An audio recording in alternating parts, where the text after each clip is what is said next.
लोगोफोर नोंथांमोननि गेजेराव आं आरो मोनसे गोदान आपडेट भिडिअ लानानै फैबावबाय। लोगोफोर नोंथांमोना थाम्बनेल आरो टाइटेलखौ नायनानै हमदां मोनखाबाय जानांगौ बे भिडिअआ मानि सायाव जागोन।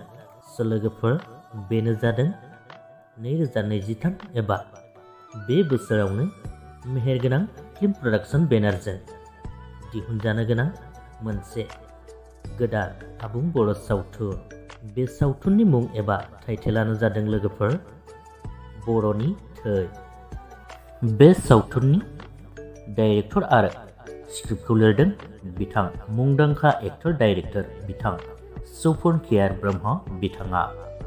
बे सावथुननि प्रडिउसारानो जादों रेंसार मुसाहारि आरो बे सावथुननि स्ट'रिखौबो लिरदों बिथां रेंसार मुसाहारि आरो स्वरं ब्रह्म बिथांमोनानो।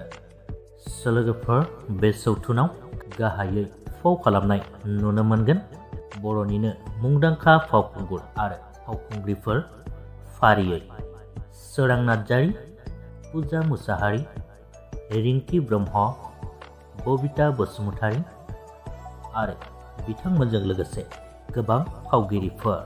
आसा खालामो बिथांमोननि बे सावथुना मोजाङै मोजां दिहुनजाथों। लोगोसेनो बिथांमोना फोरमायनाय बायदिब्ला बे सावथुननि शुटिंखौ फैबाय थानाय मार्च दाननिफ्राय जागायसिगोन होननानैबो फोरमायहरदों। लोगोफोर बेजों लोगोसेनो बिथांमोननि बे सावथुननि सोमोन्दैनि भिडिअआबो बेखिनियानोमोन। भिडिअखौ नायनानै मोजां मोनदोंब्ला लाइक खालामदो, लोगोसेनो चेनेलखौबो साबस्क्राइब खालामनानै लादो। गोजोन्थों।